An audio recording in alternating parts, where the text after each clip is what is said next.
खुश, यदि इनमें से एक स्त्री भी बाहर गई तो सारा प्रयास असफल हो जाएगा, सब कुछ विफल हो जाएगा।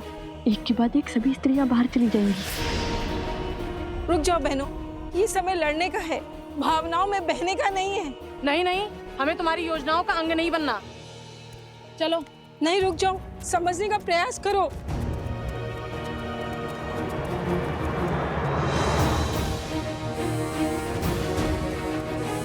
जिनमें एकता नहीं, वो एक दूसरे की क्या संबल बनेंगी। ये समय एकता की शक्ति दिखाने का है और आप लोग हैं कि यहाँ से एक दूसरे का विश्वास तोड़कर जा रही हैं।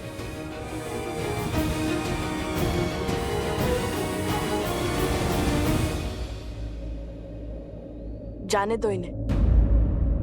ये जीवन भी इनका है और ये द्वंद्व भी। जीने का निर्णय भी इनका है और लड़ने का निर्णय भी। हमें जितना समय श्री राम ने दिया है वो पुरुषों की सोच बदलने में दिया है, और हम उसे पुरुषों की सोच बदलने में लगाएंगे, ना कि इन पर अपनी सोच को थोपने में। यदि हम ही इन्हें स्वतंत्र नहीं छोड़ेंगे तो उनमें और हम में अंतर क्या रह जाएगा?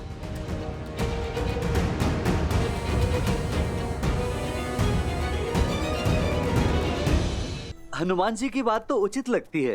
कदाचित वो सब अपनी इच्छा से कहीं चली गई हैं, क्योंकि श्री राम के होते हुए किसी आसुरी शक्ति का ऐसा दुस्साहस करना असंभव है। यदि ये तथ्य सत्य निकला तो आज मेरी पत्नी को मेरे प्रकोप से कोई नहीं बचा पाएगा।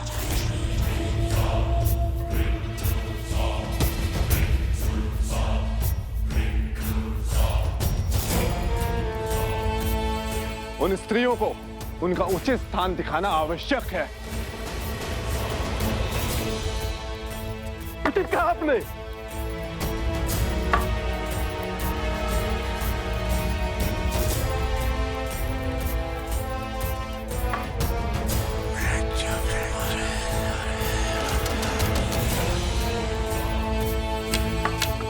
तो चलो फिर आगे बढ़े।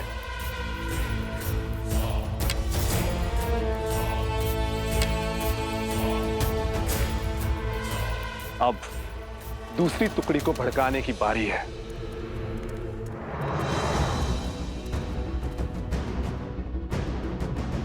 उधर देखा था आपने?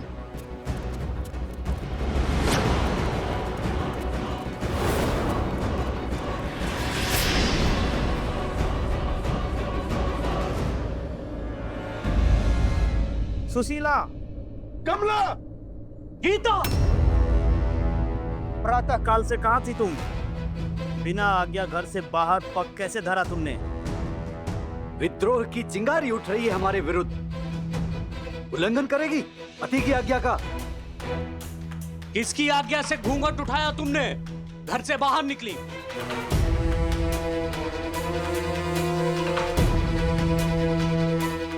इनको इनके विरोध का दंड देते हैं, पति के आज्ञा का उल्लंघन करने का फल देते हैं। बहुत बड़ी भूल हो गई। हे ईश्वर, रक्षा करना। आज तो ईश्वर भी नहीं बचा पाएगा तुम्हें।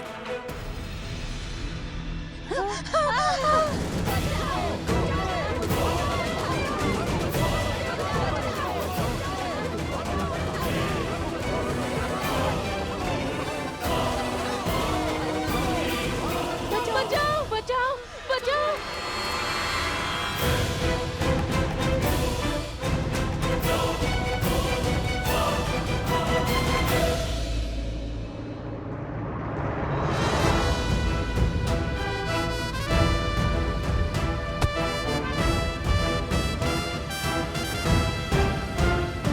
शांत हो जाओ, शांत हो जाओ, शांत हो जाओ।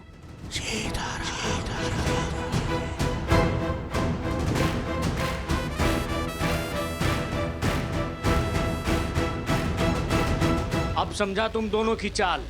तुम इन्हें भड़काया है ना इन्हें? हाँ, हमें पूरा श्रेय मत दीजिए, क्योंकि भले ही योजना हमारी थी, किंतु निर्णय आपकी पत्नियों का था। और आपकी पत्नियां बुद्धिहीन नहीं है, उन्होंने सोच समझकर विचार कर कर हमारा साथ दिया है। तुम हमारी पत्नियों को पथभ्रष्ट कर रहे हो। इस दुस्साहस का दंड अवश्य मिलेगा तुम्हें। ऋषि कुमार का कथन अनुचित नहीं है। हमारी स्त्रियां भी सम्मान के अधिकारी हैं। हमें तुम्हारा ज्ञान नहीं चाहिए। तुम सब अपनी पत्नियों को अधिक ही स्वतंत्रता दे रखे हो।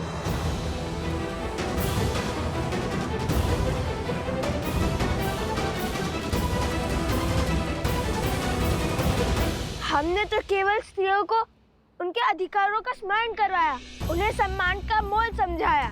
अब आप ही बताइए, हमने क्या अनुचित किया? क्या कभी आपने हमें मानव समझा? कभी खेत में काम करने वाली एक सेविका समझा, कभी वस्त्र धोने वाली सेविका, तो कभी भोजन बनाने वाली सेविका, तो कभी बच्चे पालने वाली सेविका। फिर भी हम स्त्रियों ने हमेशा आपको प्यार दिया, आपके घर को संवारा। हमें हमारा सम्मान चाहिए, तो उसमें अनुचित क्या है? मौन हो जा।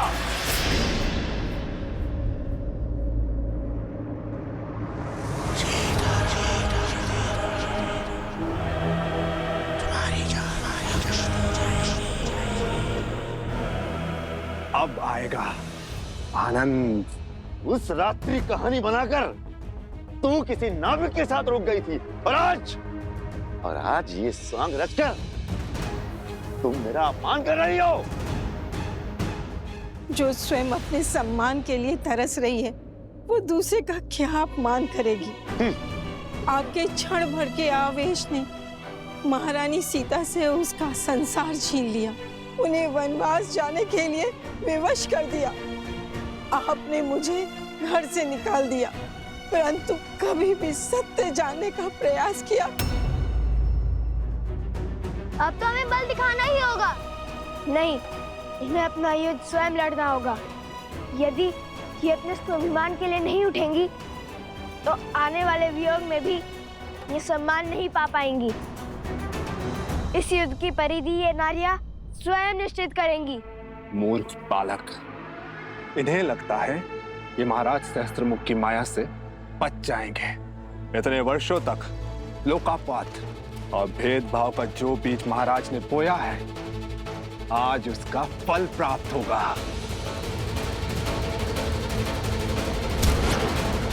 तो साहस की हर सीमा पार हो गई है आज। मुझे इस उद्दंड का दंड अवश्य मिलेगा। चल।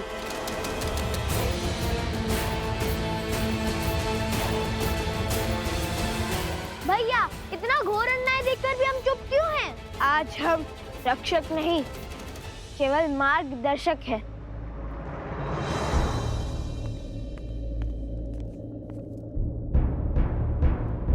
महाराज, नगर द्वंद्व का दंश झेल रहा है। स्त्रियों और पुरुषों में घोर तनाव है। पुरुष स्त्रियों के हर तर्क को निरर्थक मान रहे हैं।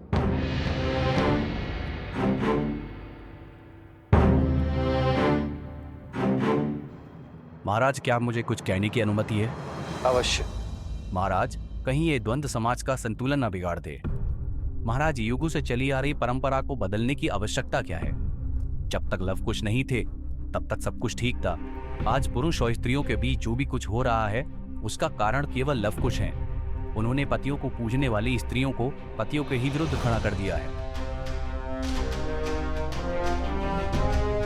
महाराज, हमारे समाज में पतियों को परमेश्वर का स्थान दिया जाता है। महाराज, यदि हम आज इस प्रथा को बदलते हैं, तो इसका दुष्प्रभाव समाज पर अवश्य पड़ेगा। हम इनसे सहमत हैं महाराज। स्त्रियों को पुरुषों का सम्मान करना चाहिए, उन्हें पूजना चाहिए। प्रतीत होता है स्त्रियों के साथ साथ सभा का सम्मान करना भी भूल गए हैं आप सभी।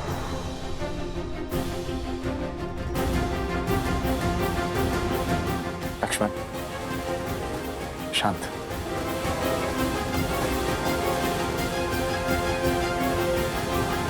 जो प्रथा समाज का ज्ञान बढ़ाए, जनजीवन को सफल बनाए, वही प्रथा समाज के लिए उत्तम और उचित है। और जो प्रथा समाज के आधे अंक, परिवार की धुरी, नारी का अहित करे, उसे दुख पहुंचाए, उसे सुधारने में ही समझदारी है। क्या रामराज्य की परिभाषा एक ऐसा समाज है जहां स्त्रियों को सेविका समझा जाता है, या फिर राम राज्य एक ऐसा समाज है जहां स्त्री और पुरुष एक साथ मिलकर सुख और सफलता का परचम ले रहे हैं।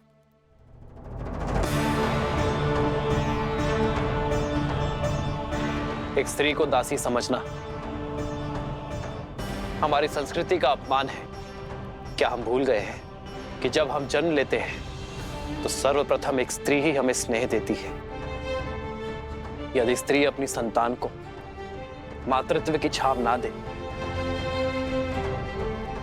उसे अपने दुग्ध से पोषित ना करे, तो संसार का कोई भी पुरुष जीवित नहीं रह पाएगा। मैंने लवकुश का साथ इसलिए दिया है क्योंकि उनकी सोच में समझ और सुधार है। आज हम जिस मोड़ पर खड़े हैं वो समाज का नया दौर है, जहां स्त्री और पुरुष कंधे से कंधा मिलाकर अपनी शक्ति से इस संसार को आगे बढ़ाएंगे। मुझे उन दोनों पर पूरा विश्वास है और मैंने उन्हें जितना समय देने का वचन दिया है उतना समय उन्हें अवश्य मिलेगा।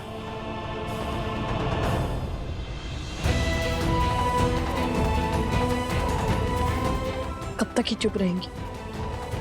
कब तक यूं ही चुपचाप अन्याय सहती रहेंगी? कुछ बोलती क्यों नहीं अब?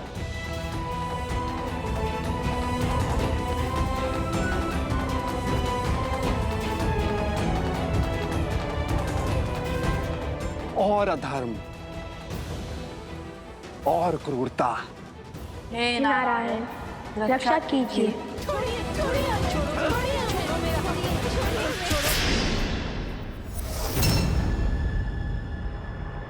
जय श्री राम। संजय, मैं तुझे पाठ पढ़ाता हूँ। रुक जाओ।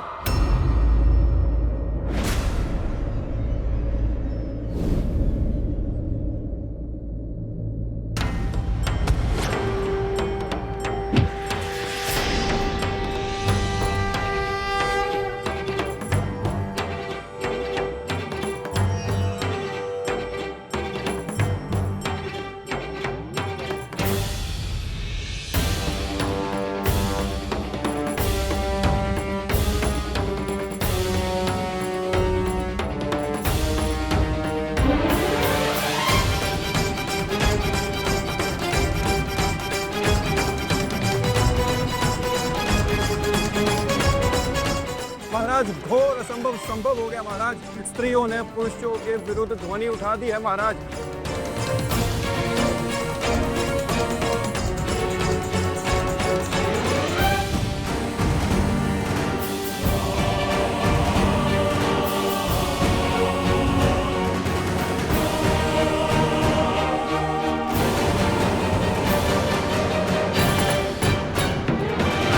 हमने अपमान के अनंत घुट पिए हैं, अनगिनत अत्याचार सहे, क्योंकि मुझे मेरी माँ ने सीख दी थी कि पति परमेश्वर है, किंतु आज मुझसे निकलकर मेरी बहू पर आई तब मैं सह नहीं पाई हूँ।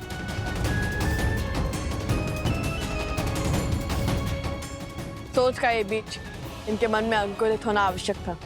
अब जब ये अपने सम्मान के लिए लड़ने को सच है, तो हम भी इनका साथ देंगे।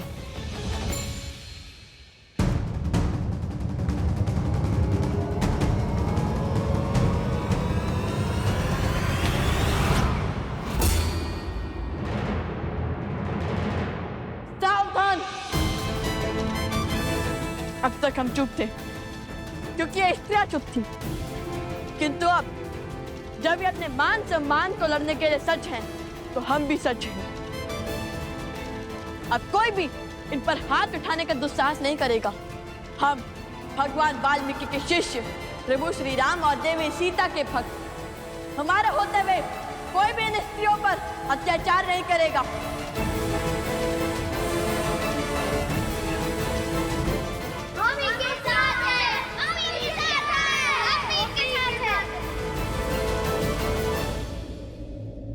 और फिर क्या हुआ? फिर वहां जय महावीर हनुमान, जय जय पवन पुत्र हनुमान, बजरंग बली हनुमान, जय जय महाबली देखिए हनुमान जी, ये लव और कुश अयोध्या की स्त्रियों को भड़का रहे हैं। अच्छा, तो घर परिवार संभालने वाली नारी अबोध है, मतिहीन है कि जो कोई भी इन्हें भड़का दे। मैं सब सुन रहा था। क्या आप लोगों के पास इस समस्या का समाधान है? जिस योजना की अनुमति पिताश्री ने दी थी उसे आकार देने का समय आ गया है। यदि अयोध्यावासी एक दिन में तुम्हारी बात मानेंगे तो तुम्हारे उपाय को और आगे बढ़ाएंगे। मेरे पास एक उपाय है। यदि आप समझते हैं कि स्त्रियों का योगदान आपके जीवन में केवल खाना पकाना या फिर संतानों को संभालना ही है, यदि आप उन्हें अपने से कम और स्वयं से नीच आंकते हैं तो ठीक है, केवल एक दिन अपने पत्नियों के बिना अपना जीवन चलाकर दिखाइए।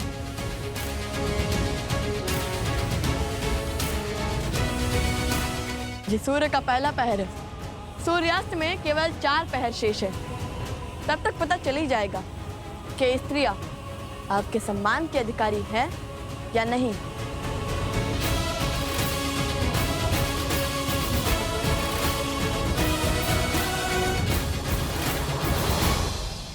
उचित ही तो कहा है लव कुश ने। क्या पुरुषों ने ये चुनौती स्वीकार करी?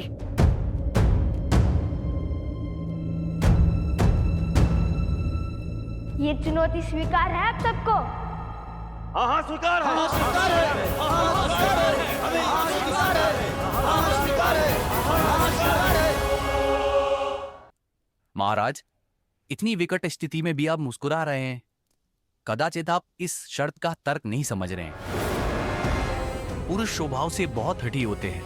जब बात उनके अहम पर आ जाए तो शाम दाम दंड भेद कुछ भी अपना कर अपना पलड़ा भारी करने की ही सोचते हैं। मान लीजिए कल उन्होंने अपनी पत्नियों का परित्याग कर दिया तो इतनी सारी स्त्रियों की पीड़ा और परित्याग का कलंक अयोध्या के माथे ही लग जाएगा।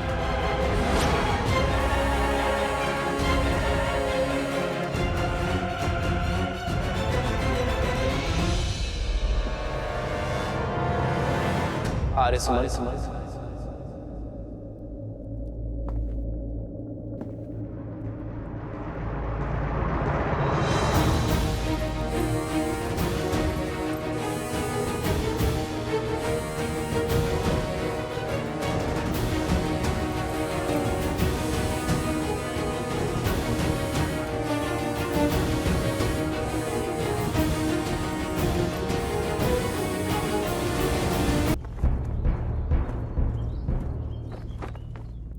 आर्य सुमंत,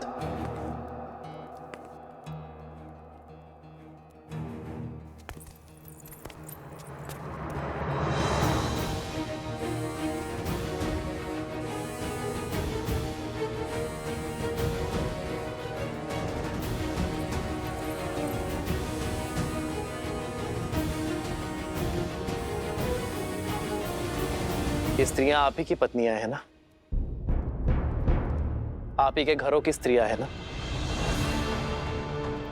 मैं आज तक यही सोचता था कि जिन परिवारों तक राज्य की शासन व्यवस्था और सुविधाएं नहीं पहुंची है, जो परिवार पिछड़ गए हैं, जो निर्धन है, केवल उन्हीं परिवारों में स्त्री और पुरुष के बीच भेदभाव की समस्या है। केवल वही स्त्रियों को सम्मान नहीं मिलता। परंतु जब मेरे कहने पर आर्य सुमंत ने सत्य का पता लगाया तो ये पता चला कि सबसे अधिक अज्ञानता और असमानता उच्च कहलाने वाले परिवारों में है।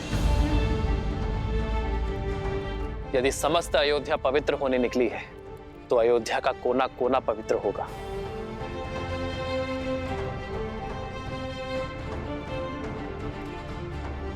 उर्मिला, मांडवी, श्रुतकीर्ति, तुम तीनों राजघराने की बहुएं हो, किंतु यदि आज तक किसी भी बात पर तुम्हारे मान सम्मान को, तुम्हारे अधिकारों की हानि हुई हो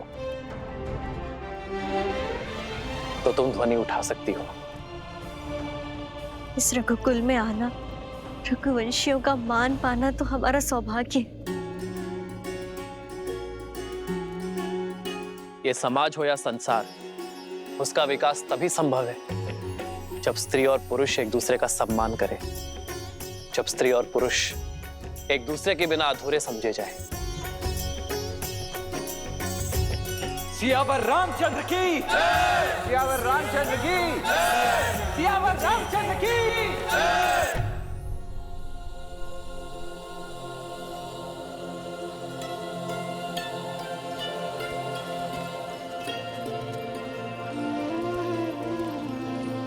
भैया, लव भैया,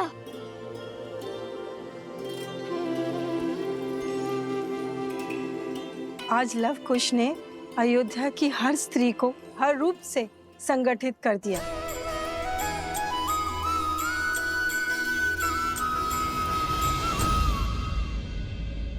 अरे शीघ्र फूल दो, मुझे पूजा करनी है। अरे पहले हमें दे दो, घर का कार्य समाप्त करके व्यापार के लिए निकलना है।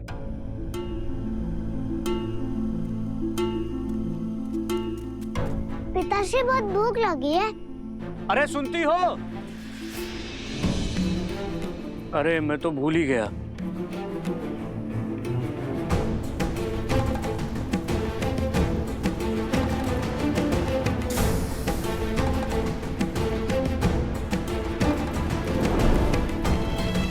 अब करो सभी कार्य स्वयं। प्रतिदिन स्त्रियां कितना कष्ट उठाती हैं, तुम लोगों को अब ज्ञात होगा।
अब पत्नी का स्मरण कर रहे हैं।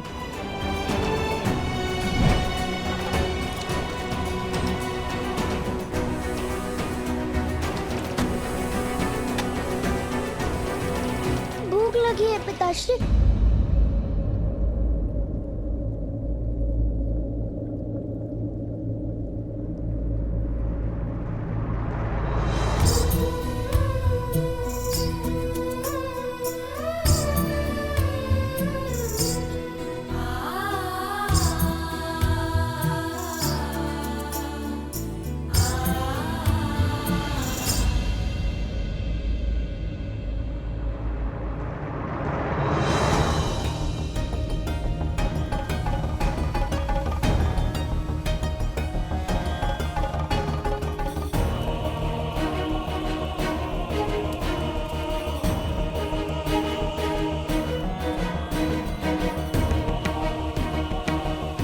तनिक पुष्प देना भैया।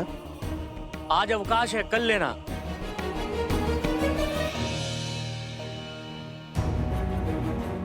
अरे मेरी दाल।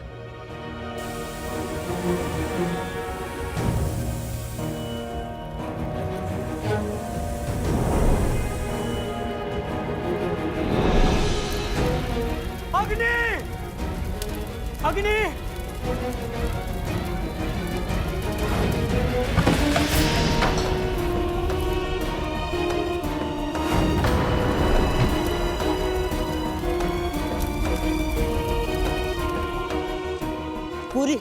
पूरी बस्ती अग्नि की चपेट में है। इनके पति भीतर फंस गए हैं। क्या?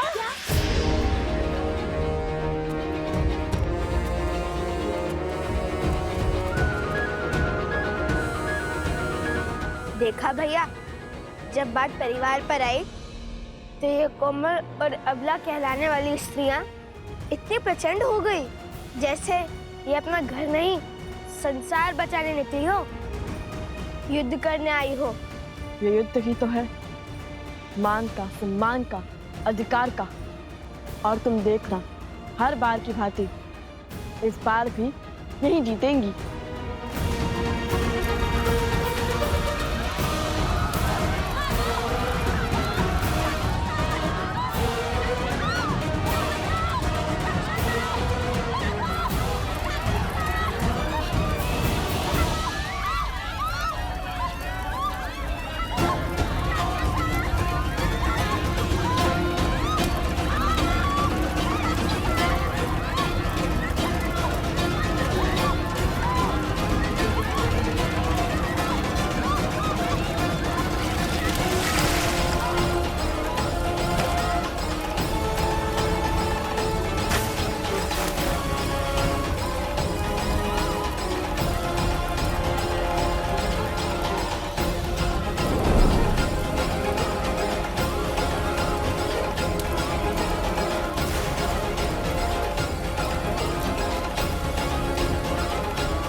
सभी पुरुष सुरक्षित हैं, किंतु ये अग्नि तो बढ़ती जा रही है।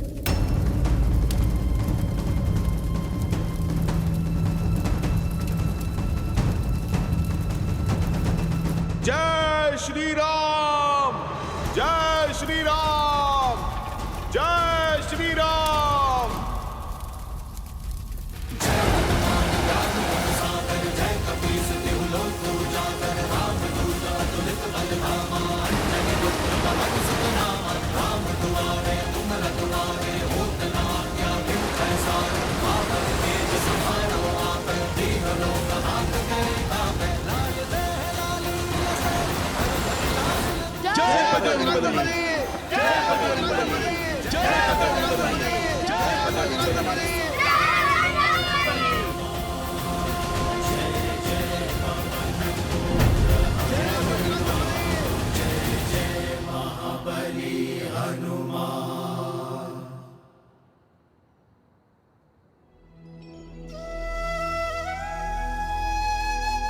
सम्मान के इस युद्ध में एक सत्य कहना चाहता हूं। अगर यही आंच इन स्त्रियों पर आई हुई होती तो इनमें से कोई भी खड़ा हुआ पुरुष अपने क्रोध की अग्नि को शांत करके इस अग्नि को बुझाने कोई नहीं आता।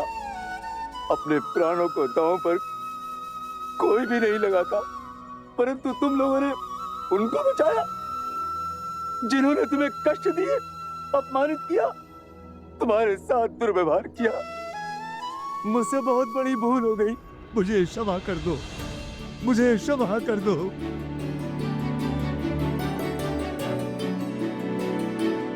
मुझे क्षमा कर दो, हमें क्षमा कर दो, क्षमा कर दो।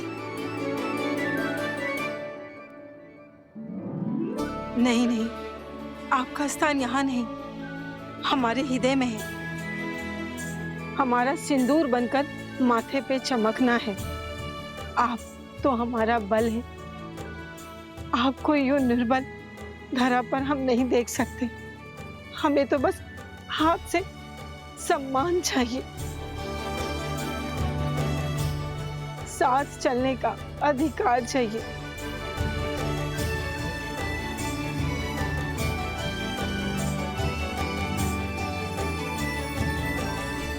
असुर शक्ति हो, सोच हो या फिर लोक अपवाद, मनुष्य को केवल तब तक ही नियंत्रण में कर सकते हैं जब तक वो स्वयं उसके विपरीत, उसके विरुद्ध पनपे भाव का आभास ना करें।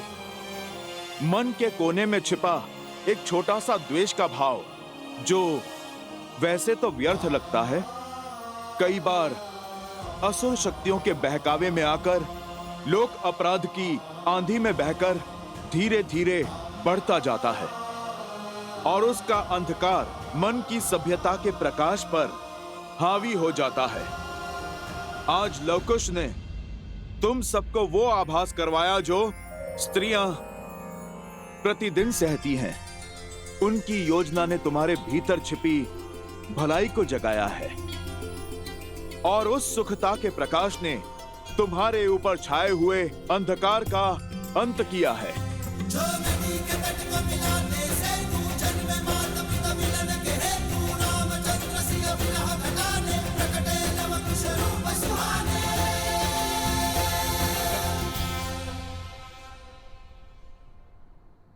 आपका बहुत बहुत धन्यवाद।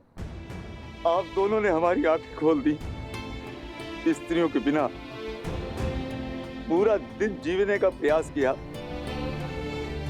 और सोचा ये शर्त तो बड़ी सरलता के साथ जीत लेंगे, किंतु जब स्त्रियों के बिना जीवन जीना आरंभ किया तो समझा कि स्त्रियों के बिना जीवन जीना व्यर्थ है, असंभव है। मुझे क्षमा कर दीजिए, मुझे क्षमा कर दीजिए। इनके बिना हम अधूरे हैं और हमारा जीवन भी, और इस बात का आभास आप दोनों ने हमें दिलाया। आज से पूरी अयोध्या के पुरुष ये सौगंध खाते हैं कि जिस राम राज्य की परिकल्पना श्री राम ने की थी उसका पालन करेंगे। हाँ, हम उसका पालन करेंगे। हाँ, हम उसका पालन करेंगे।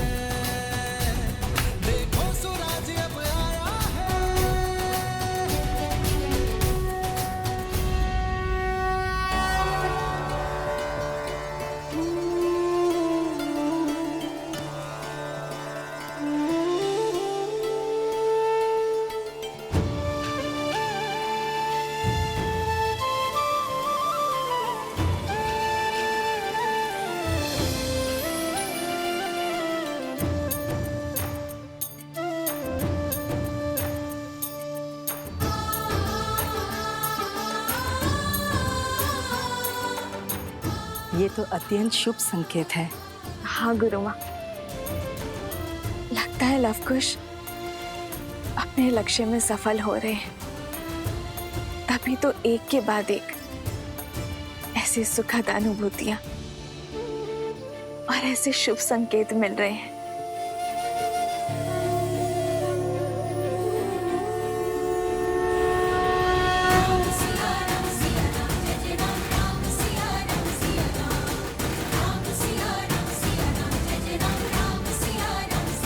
प्रभु, आज हम सभी लोग आज आपके समक्ष अपने अपने अपराधों की क्षमा मांगने के लिए आए हैं।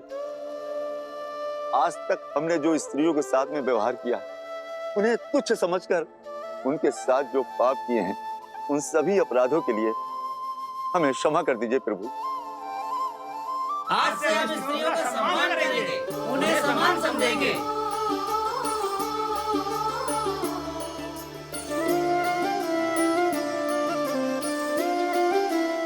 शीघ्र ही समय आएगा जब अयोध्या से हर मलिनता नष्ट हो जाएगी, जब हमारी संतान के लिए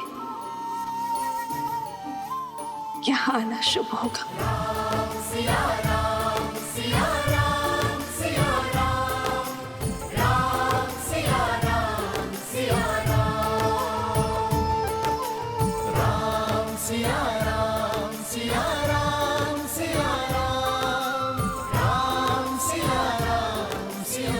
आप सभी के मन का ये परिवर्तन ही राम राज्य की नींव है। अधर्म और अन्याय का पथ छोड़ धर्म के पथ पर चलने का संकल्प सबसे बड़ा प्रयास है।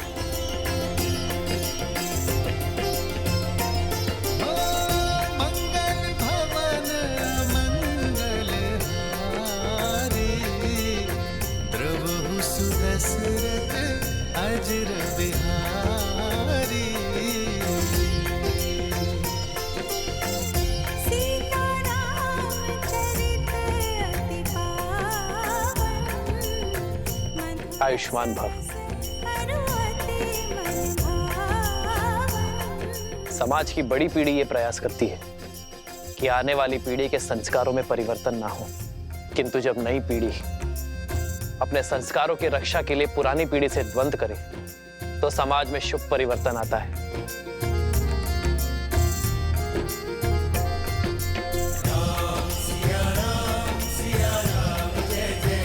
मैं तुमसे गर्वित हूं लवकुश कि आने वाली अयोध्या की नई पीढ़ी के नायक तुम जैसे बालक हो, जो समाज के उत्थान के लिए, समाज के विरुद्ध खड़े होने का साहस रखते हैं। मुझे तुम दोनों को कुछ भेंट करने की इच्छा है। बताओ क्या चाहिए तुम्हें?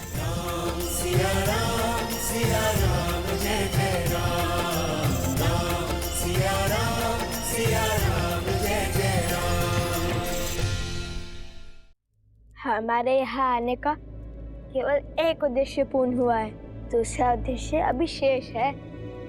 क्या है दूसरा उद्देश्य? बताइए ना, आपका यहाँ पर आने का दूसरा उद्देश्य क्या है? उद्देश्य का वृक्ष विश्वास के जल से सींचा जाता है और प्रभु श्री राम, आपको हम पर तनिक सा विश्वास तो हो ही गया होगा ना, तो उसी विश्वास को थामकर एक बार पुनः कर दीजिए, फिर अपनी इच्छा कहेंगे नहीं, साक्षात दिखा देंगे आपको। जब पिछली बार तुम दोनों से मिला था, तुम्हारे मन में कई प्रश्न और हाथ में धनुष थे, किंतु इस बार तुम्हारे हाथ में वीणा और मन में जो भाव है उसे समझने के लिए कल तक की प्रतीक्षा करनी होगी।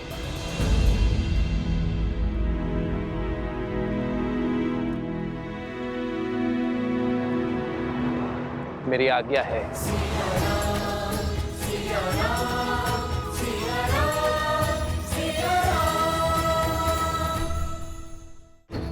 राम की मर्यादा और सीता का समर्पण है उनके पुत्रों में, तभी तो मेरी सोच को काट पाए वे दोनों।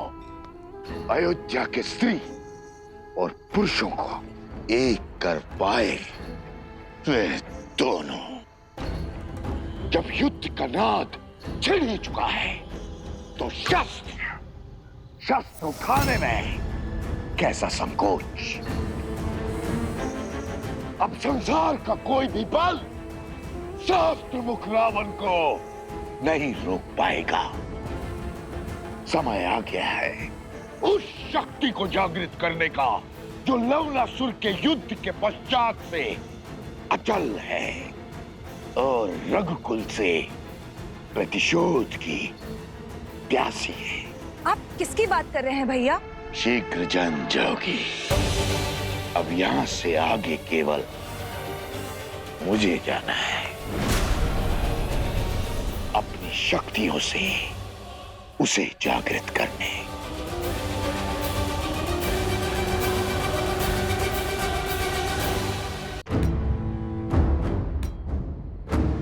शीघ्र ही राम के जीवन का सबसे दुखद अध्याय आरंभ होगा। अयोध्या का ध्वज मेरे चरणों में होगा।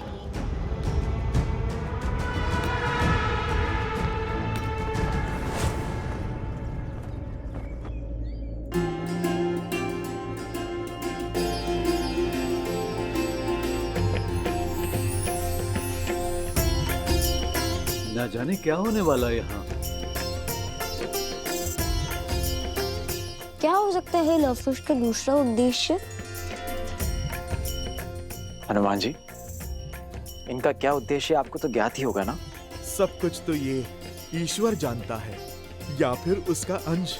आदौ राम तपोवनादि गमनम जित्वा मृगम कंचनम।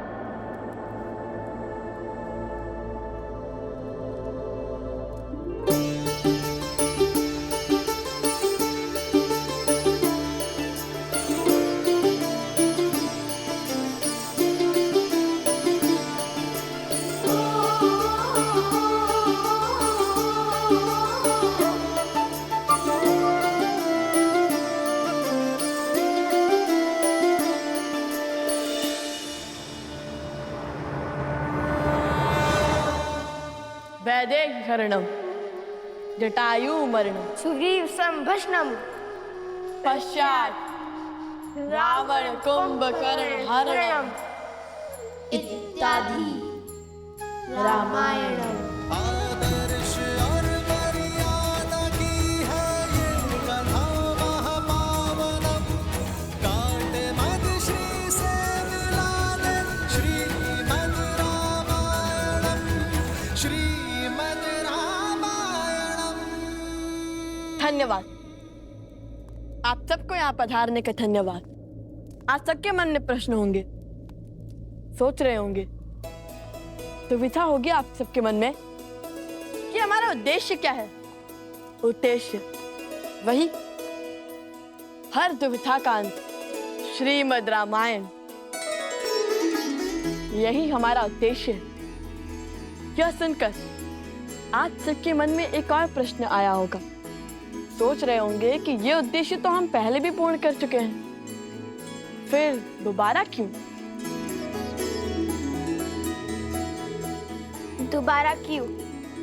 ये वही रामायण है जो आप सब जानते हैं, जिसे सुनने से पाप का क्षय होता है, चरित्र बढ़ता है और आशा जगती है। किंतु ये हमारे उद्देश्य का अंत नहीं। हाँ, ये आरंभ है। वो नया आरंभ जो हमारा उद्देश्य है, और ये आवश्यक है क्योंकि जो रामायण आपने जानी वो अधूरी है।